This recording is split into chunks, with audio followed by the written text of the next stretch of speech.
Hey guys, welcome to day 12 of the Reset Button Workshop. Hey.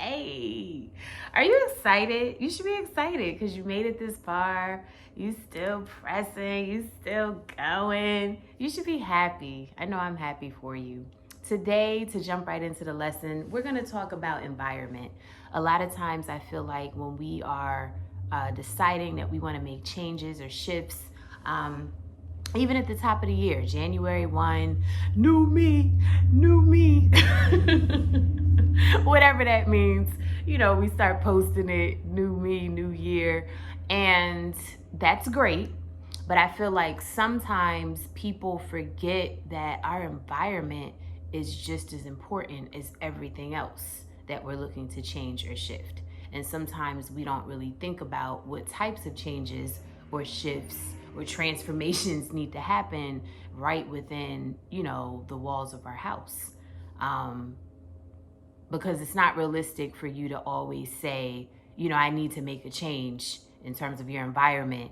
If you mean like your city, for example, or even your country, and then like that weekend, all right, we out. Now, maybe some people could do that, but a lot of people can't. And so what I mean when I say environment is where you're able to start, where you must start, so that you can not only have peace of mind that you need to accomplish what you're trying to accomplish, but so that you also have, internally, like the best opportunity possible to really press the reset button. If you don't feel, the way you need to feel to press the reset button because your environment is just chaotic, or it's not allowing you to focus, or it's not serving you in any kind of way with respect to the changes you want to make, then you could be doing all of this work for nothing, frankly. Maybe not for nothing. There's power and there's a benefit in everything that you do. But remember, the goal is not just to do stuff for the sake of doing stuff. The goal is to press the reset button. We want to press the reset button. So a part of pressing the reset button is to contemplate your environment. So right now I am in my bedroom. I heart my bedroom. I love my bedroom. I love the way that it's set up. I have this huge king size bed that just looks inviting. It's part of the reason why, because I work from home for the most part. Sometimes I work out of a coffee shop or something like that, but I'm working from home, and I have to force myself sometimes to not just, put my head against the headboard and have my laptop here with my whatever. Like, that's comfortable to me, because to just sit in the bed and look out, usually I would be facing this faux fireplace, and it feels good in here. So when I'm in here, so long as it's clean, things are where they're supposed to be, I can feel productive. I can also feel like I want to take a nap, but that's another story for another day. But for the most part, it feels productive. The walls are painted like a kind of like a light gray color. That was intentional. I painted the walls, had the walls painted that color because I noticed there's something about the color gray that resonates with me.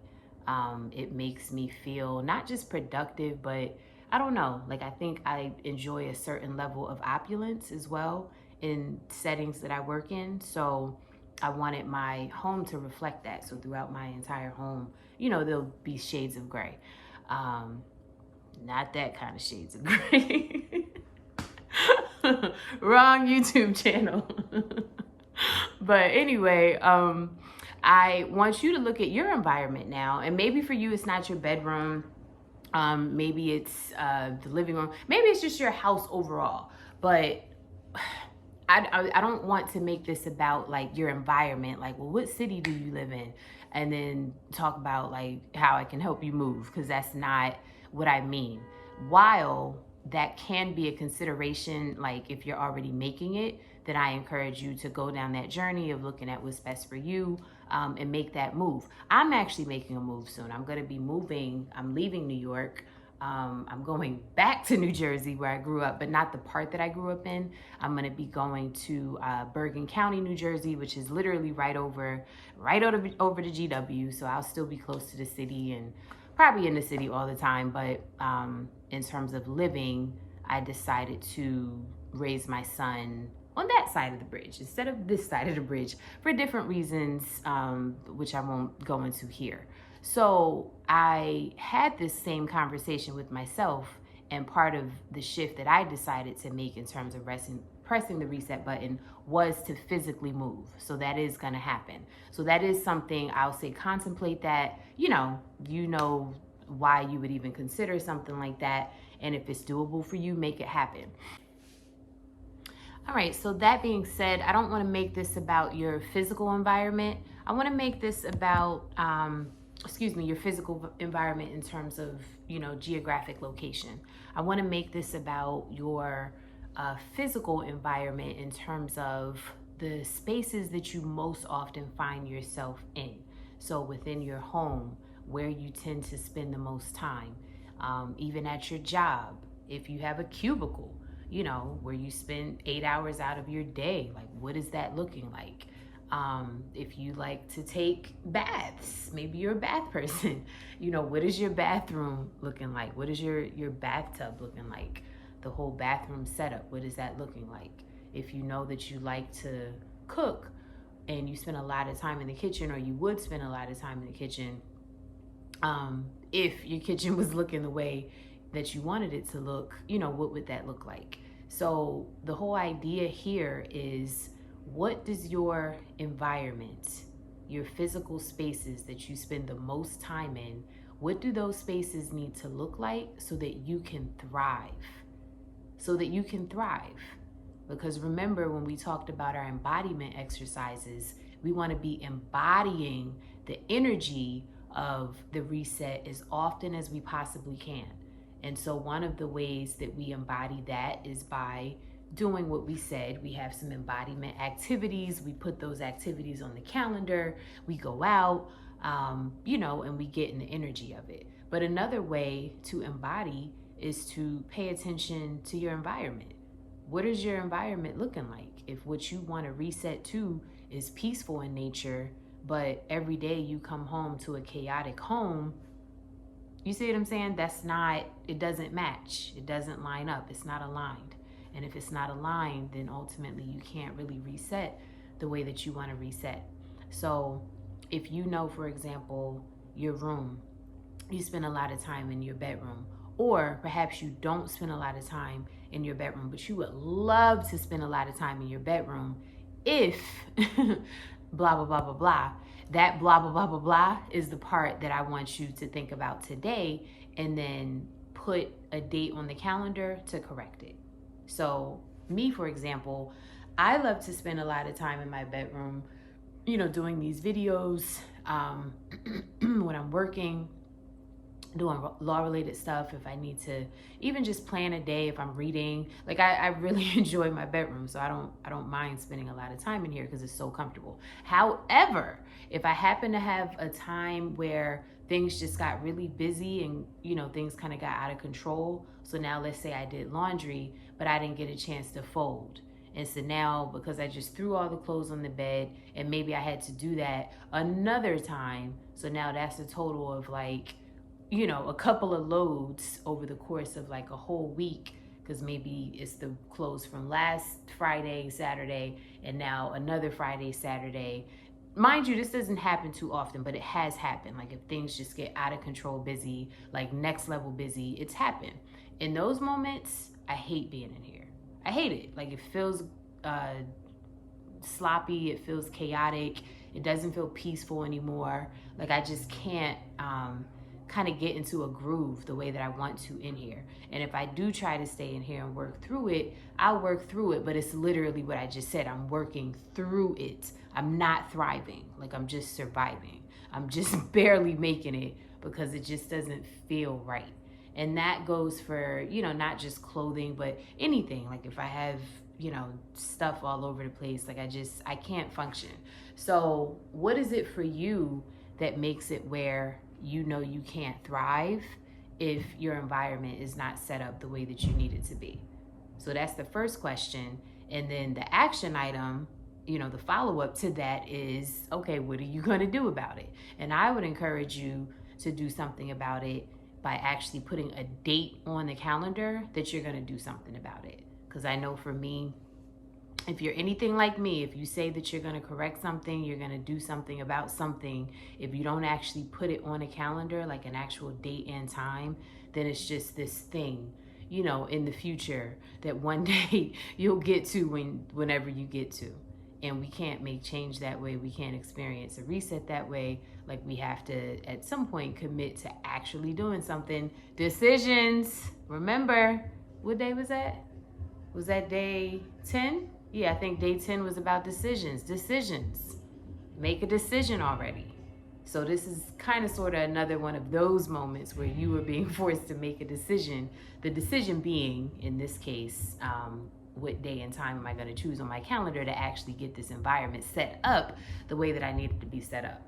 And then when you do that, I think that what you'll find is that when you create your ideal working environment, living environment, workout environment, whatever the case may be, now you are getting closer to feeling the way that you need to feel. You want to be thriving as much as you possibly can. If you're going the majority of your day depressed because you can't stand to look across the room at the pile that you still have on the floor from 2 weeks ago, how are you going to reset feeling depressed? We can't reset feeling depressed, right? So the goal is to get all of these blocks out of your way. That's why we've been talking about decision making and gratitude. And these aren't random things. These are the blocks. Sometimes these things are just blocking your blessing and you don't realize it. But that's why we're going through this workshop together. It's literally to get you out of your own way so that you can press the reset button. All right, so that is the lesson for today. So we're talking about environment. And again, all I'm asking that you do is take a look at the spaces you spend the most time in. And again, this doesn't have to just be in the home. This could be at your, work space, whether it's an office, a cubicle, whatever the case may be. If it's a co-working space and you get a little cubby, whatever, like the spaces where you find that you have to spend a lot of time in, the spaces that are important to you as you're living life, what do those spaces look like? What do they feel like? Are they allowing you to thrive, or are you just barely surviving? Do you get depressed the minute you walk into your living room? Do you get sad the minute you look at your couch? Do you feel like you just want to take a nap, not because the bed is comfortable, but because you're nauseous looking at all of the crap that you didn't fold throughout the week, or toiletries or other things that are just thrown around? What's your paperwork like? That's one of my things, is I'm pressing the reset button that I have been working on actually all of 2022. So well before I started filming this, but I'm working on, being better at creating systems so that with systems, I can now stay organized and not just have a day that I put on a calendar, get organized. No, we need systems. With systems, that allows us to stay organized. So I'll admit this has been something that's been difficult for me, but I realize I need it like I need air. Like I need it like I need air. So my environment, when you look at it, now, like it's okay. But if I were to go to some of the boxes in my closet, if I were to go to some of those boxes, it's like, oh, I didn't know you was living like this, and that represents chaos. So I'm working on my chaos. That's a part of my kind of environment. You can't see it unless you open the closet, but it is there. So it doesn't even have to be something that's obvious. It could be something that's not as obvious. I call it my dirty little secret. Like you open the closet and whoa, what's that? Does your closet look like that? Whatever it may be. Again, this is a no judgment zone. There's nothing to be ashamed of. Like, you're here to work on it. And so that's what I'm here to help you do. All right, so think about your environment. Think about the spaces that you spend a lot of time in. What do you need to thrive?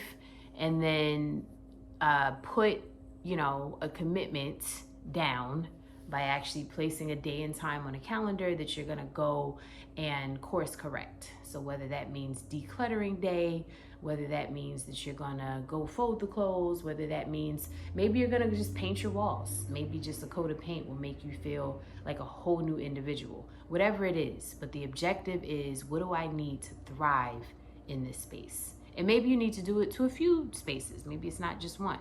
Whatever it is, that's what today is all about. You want to be thriving as much as possible. And because environment is so important, you know, we're soaking up all types of energy and giving off energy, you know, when we're in locations throughout the day. Like, we want, to the extent that we can control them, the places like our home and our work settings, if we have private offices, or if we have cubicles, or even if we just have a little cubby that's ours, like this little square belongs to me, I need my square to look nice. Right? So that's what we're doing. We want everything to make us feel warm and fuzzy inside, so that we can feel like we are thriving, and so that we can feel like we are embodying positivity and something that makes us want to be productive and makes us want to actually focus and, you know, do the things that we're talking about, not just in this workshop, but in life. You know, we tend to not do the things that we want to do if we just don't feel very good about what we see when we look to the left and to the right, you know? So we're going to course correct today in this lesson. All right, so that's day 12, guys. I look forward to seeing you back in day 13. Take care.